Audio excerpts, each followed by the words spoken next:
Pauloto. O kore mea sihova, ha mea pēta. Ko ia pēte o kumiki ai. He aho kotoa e kumuri. Ke unofo i he whare o sihova, o si ofe whakaofo ofa. O e Eiki, mo whaka laulau loto i Hono palasi. Eiki, te uhiwa pē o wha, he aho mo pō kotoa. O whai ho whakahiki-hiki, i taimi mo i tahaniti. O whei ho whawhonga Eiki, o tarikita, e koe tūtama ki au, mo i masiva. I he aho whainga tā iha, o ko tau tapa atu, he teke tarikita. Whakawhetai Eiki. Hallelujah! Malo si su o ofa. O whakatū ta mātū. Ai whalau nei whai me he tau ko mau si tua. Me ai. Mau tū ta mātū. He kātoanga tariui. Koau mo ui. I e whiawhi whakakoroa. Langina tai i loa. Na mau si o pe ki whai toka. Kai malo mo ho wholofola. O mau mo ui ai. Mau mamai i he hoa ka Eiki. Takoni mai ngawe angawe i whiawhi. Koe haha mea te mau waki ai, mau kore ho lau mahari e. E ke whakamaha whana i ki mau tōnu. Wholofola i ho wholofola.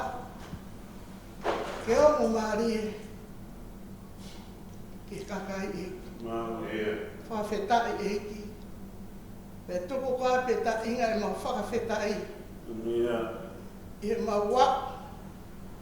E aho hono taha walu. O hiwa i mahina. O uanoa. Nā i hange beka i ka inga. Ka whakawhetai. O mau tū i aho kohe. Ke mau whakamonia Eiki. O mi haiwi mo malo. To koni mai ki ngawe anai. Kau kamata he ho o wha. Mau i langi hono toe. Ma loto kore katoe ngahi me ani. Kua whao alo ko si suka laisi. Amen. E ma Tuiaki. Koau eni. Koe tahunanga ai Eiki. Koe ne aho. O whakatū e si hova, ke tau haka ai, mo whakawhia. Tau ange mo si hova, ke ne whaka mo ui mua, tau ange mo si hova, ke ne whaka mo nu ia. Ko kore mea si hova, ha mea pētaha. Ko ia pēte o kumiki ai, ke unofo i he whare o si hova, I he aho katoa o eku mo ui. O si ofi hana whaka ofo ofa. Eiki. Tokoni mai. Ngawe ana o e whiawhi. Eiki Tali eku kore. O ku whahi ho wani. Tawhi eku hia ke more. Teu waru ki he wani. Eiki. I riu wa haku loto. Ke tui ai pē ki ho poto. Kai whai ho fua pē ke utaria. Ke whai ho whina ngalo ia. Ke mea si ke te aue o tua. Ke koho tau e manawa o wha. Ke tamatei e kungahi anga hala. Ke hoa mo e lahi o alo o wha. Whakatupu ia te au haloto maa e o tua. O toi langai I loto halamari e totonua. Koe whei lau ki he o tua. Koe laumari e lavea. Koe loto lavea mo mawhesi e ikai tene tae tokaki. E tupu pēa monu ia ha poto te au ki ai. Hange hangou e uhe inga o lahi hono tāpua. Ia. Koau, ke whakamalo ia, Ia. ae tamai, alo, lau marie. Kau e kakai o langina, kau mo mamani furipe. Koto mua tupu ha whakawhetai, mua whakamalo ki he o tua mafi. Ko hiko ne tauhi mai e mo ui, o wau sia mai ki he kuata Sepitema, Tali ui mo ui, o e fiafi koeni. Whai mai e whanonga, me he tau ko o si ko mausi tua mi ai. Nai whai pe kore ki he o tuaha, ke ne omi hawa ki he aha koeni, whakawhetai. Malo si suho o ofa, kau maharangi. Ne ango, nai where mo whafo he ngai whaingata, he whanonga anga. Nai tō pupu hono iri whia, pea whihi hono ngahi hala. Ka koku tūwota ki he ahoni ko whakawhetai ia. E ku mau hao tua ofa. Ku tari he tau lotu, pea kau, he tau ngahi me ahono koto. Eiki ma whakamalo, whawhainga marie, ai wholau koe. Leo, e si. Tō e whaingata ai, he funga e whonua. Kane tae o oha o wha eiki. Pea mo oni peho, sa me. Ko mau tau hia si hova, hei kai te mau masiva. Neango e mau alu pei he ngahi terea o kumaru aki a mate. Ka hei kai ke mau mana wahe ki hakomi. He ko si o toko moho a kau, kune whakawhie marie ia. Tā e tau piri mai a rerei mo alo o wha. Pea le nofo i he whare o siho waha, o whaipe o lawi kuonga. Whakawhetai e ki ho o ofa. Wau fie fia ke tari aki hoku ui, ai te au wanima o i ngahi sane. Koki nau tolu o whalala kia siho waha, o hange ko Mounga saione, e ne tae mau ea, ka oku nofo pe o tae ngata. Hange ko sehu sare maa ku takai, e ngahi Mounga, pehe, o takai i hono kakai e sihova, me he tai mini o tae ngata. He i tai nofo ai pe ai se pita o i whaikowi, i he tofia o haa maa oni. Na ahanga e haa maa oni, o mawhao atu o ala ki he kowi. Whai lelei ki kakai lelei e sihova, pea kiate ki nau tolu o kuloto totonua. Ka koki nau tolu o pikoi o nau ngahi alunga, e kauna ki nau tolu e sihova, ke nau o we kau whai hala. Ke merino mua a Israeli, amen. Te mau whai atu peha ki ihiwa, ke whakaloto lahi ke tariui o kua whai ke e whiawhini.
Koau mamani fulpe.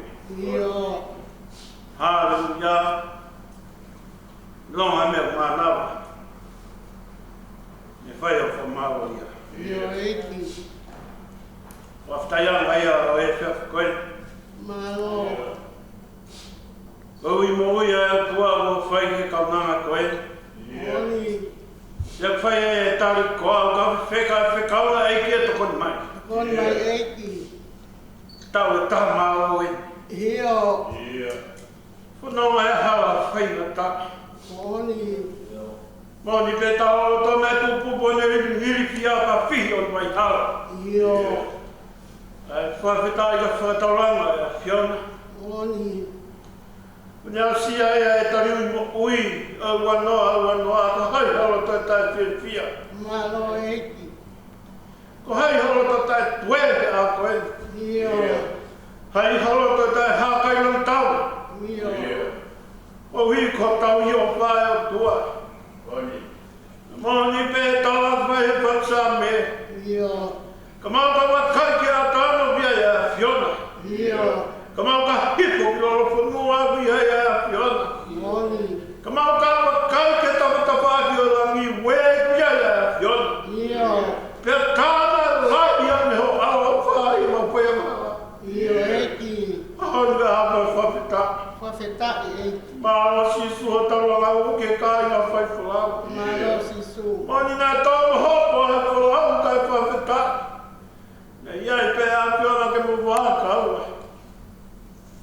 Apitai mai opa ko ke whai ki o kaunanga. Iyo Eiki.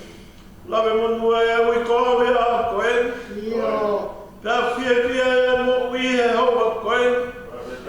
Ko ui koe whaaki a pai a Fiona ki ono lau maari. Malo. Kua mahu mau kore kumuri ka ti koe. Mole Eiki. Vai ala whanunga, pa whanunga mau whai. Malo. E mau otu mori ligi o ke resi. Iyo. E mau alpa mo whoki pa me o a Fio. Iyo. Whawhetai a tōna kai sito e a Fiona. Iyo. Nā kia mā tau hiki mau tau neo mai hawa whainga tāna. Iyo. Ka me hao nea tua mau kore ki nau mai kore, ka mori mori ki te koe. Mole Eiki. Ka mai anu pina tūmai e hae mau au sia a koe mau no matai koroa. Iyo. Ka e whawhetai tau mai e o a Fio, ka pau e hiki au ki o lunga. Iyo. Te toho a kia mamani ki a te au. Malo. Tua tālunga mai au whakoia. Ki mau hawa tuai ki mau tolu ke whanau ana hawa. Iyo.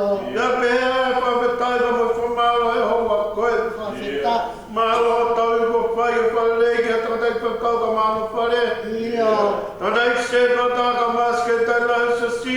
Iyo. Nai whangi nungai te whoro ka tō mea e ko Mounga Heamoni. Iyo. I sa si vare te whai pa o maare a sa si. Iyo. I puka maa ka tau reka le kā.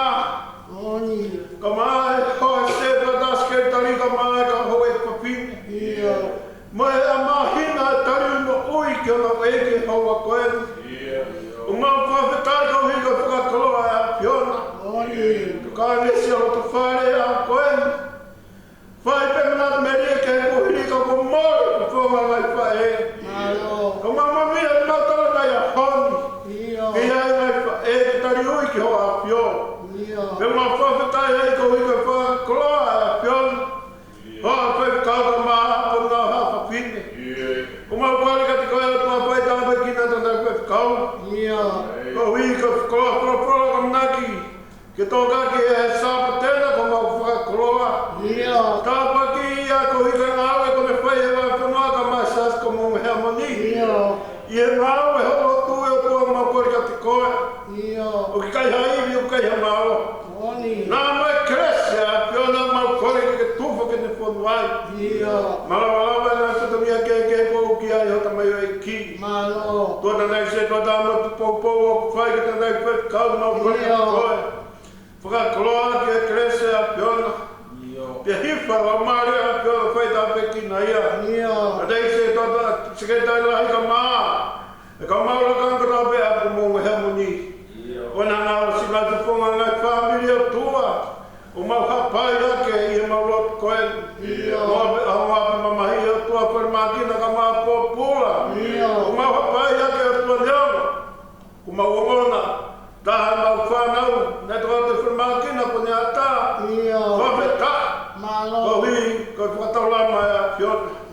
Whaweta ina mau kori ka au pio ke a taimi ko whamawa e ia pa po whanakina. Ahoa ni ko mau whanonga hea mongoa ko ne iapi. Au mau kori ka mo ke a whio. Tuke whai whakaakia ke i punga iglesia a whiona. Ko hui ka whatongia e ako. Whatongia e toka ne whamiri. Ko whatongia o whanonga e hala o whanua koen. Kua maa pia mau whawhitai a pia mua ka hui ka ngaro e po koen. O mau nope mua e lau maari a whiona. I kei toka maha munu mua tā puaki. O whaina seka e wha e koen. Whae u whatetua kei a whamiri. Whae o whatetua kei a husupani. Whae a kune whai. Ai a kune kina e whanau i apka maa pa mua kuna. Ka pehe wai ngai whatungia ke o hapa whine. Ia toa tauna a takatare rei ka tū a ki tū ai hapa whine rei. Te mau whawhitai e hoa koen. Ko ia hapa e nene tauanga i o te whare a Siasi. Ahoni ko wange. Ai nasi o māroro me ngā weka e whawhita. O ki kai māroro e rau mārie. I e whenga ke whitai a ka mua whio. O ki kai māroro e a kore mo ui. Ke whai ngā we a whiona. Ka mau kore ke rau mārie a whiona. Ko mai amonu o tā puaki. Te tokana kai. Whipo boa ka whai pa mo seu. O i ka tau he whamiri. Te lawe a Siasi he whipini. O mau whawhitai ai ko a whio. Tā puaki mai anu mau tolu pa mo tēnga a whatongia a wiki koen. E nā mai ma hina koen o mau hufia te ngai whatongia ko tō pē. Whare ki mau whipini o mau hufia te kao whima. Whai anga nau takao, whai anga nau whamau maru. E kao mea kere si ke tau a fu. Ke hoko na mai ro tōme tari koe o nau whai. Ko maka mai le ko whatu. Ke unga kia whamiri. Unga kia Siasi. Mea te pua community o mau whanongai. Tā pua mai tōru mai whanonga mau whai po e mau aki. E a mau mawa e whokoen. Tuke mau tatau kei nonga mai whia maare a whiona. Whai a mau whamaro o sinata mai pa mai lau maari e. Mahunai mau tolu ka wika ngai whatongia ka tā pēo a pungpungina. O nā ngā se mau whanau mau kau whatahi po koen. Mau hapai a ke nau mo ui. Mai ka hau e nau whanonga. Ke hulu e ho a whio. Tā pua mau tolu mai mua ka mau mui ia. No ngā mea meremo he mau tu whakāpai whakātai ka toka i mānanga. Toko i mea ka mua ka mau mui ia. Ke kai whiriki mātou i tau kei whia. Kore kātua ngai mi anu. I wawhai kuna a Sisu Christ. Ko koe pia mau whai whamui. Amen. Pea koe ke resa Eiki ko Sisu Christ. O whalahi ai o tua koe mau tamai. Na fo ia ho alo o wha. E kau tariui ko toa peo Mounga Heamoni. Pe awa nā hiki, kai whai peo ta ingata. Amen.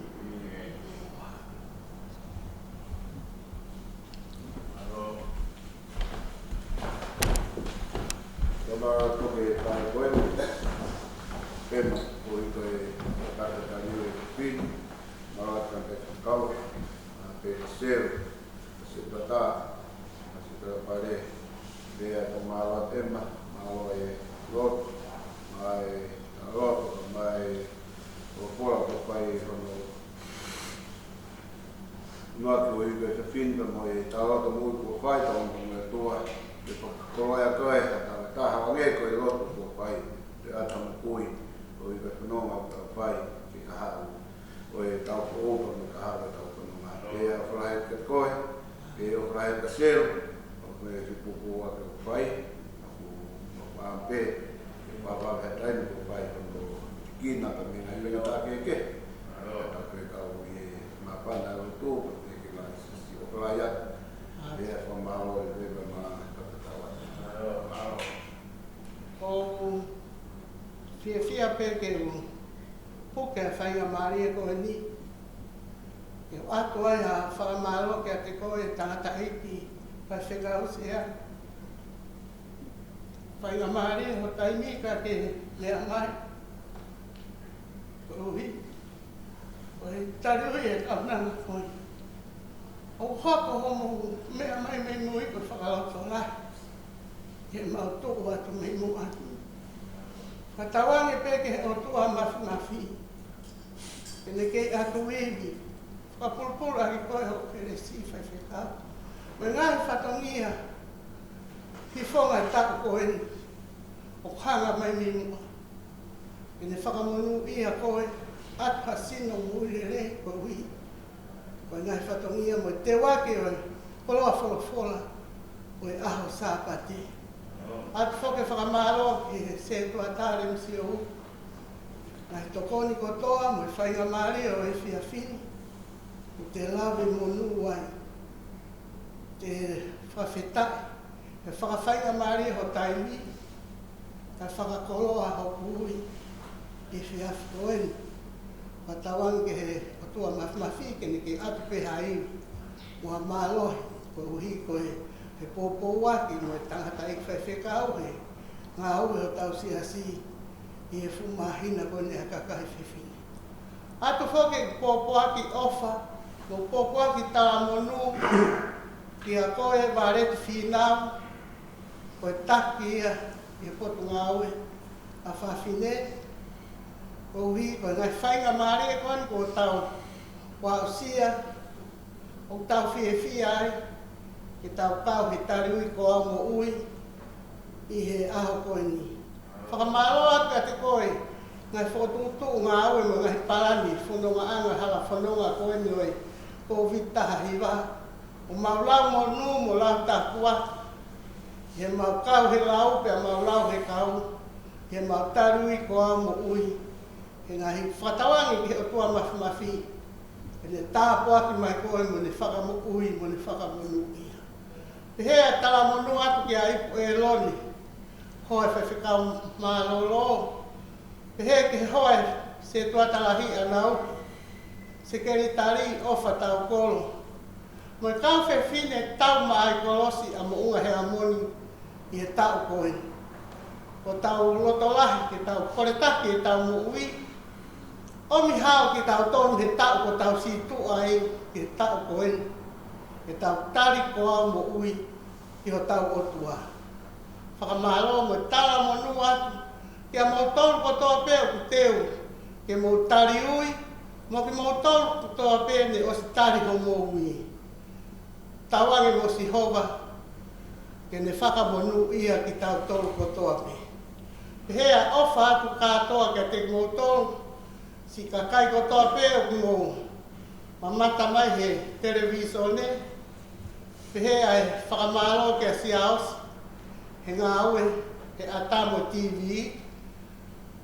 Kei kore peke he lau maare Eiki, ke ne nofo ia hao mo ui ke atu haini, kia te koe ke whai atu o ngā aue. Pehea ku whakamaro atu ki he mo tolu ko toa pēo mo mea mai me he o pē, i he tari ui o hoa koe. Koe kaunanga whakahoha atu i he e whiawhini, ko hoku hingoa, ko e Tuiaki. Ko kurere mai me he kolo mai rea me i oro ua, baba ulahi, whata mā whana, mo i lolo a halai wālu, mo mea a o whaatu.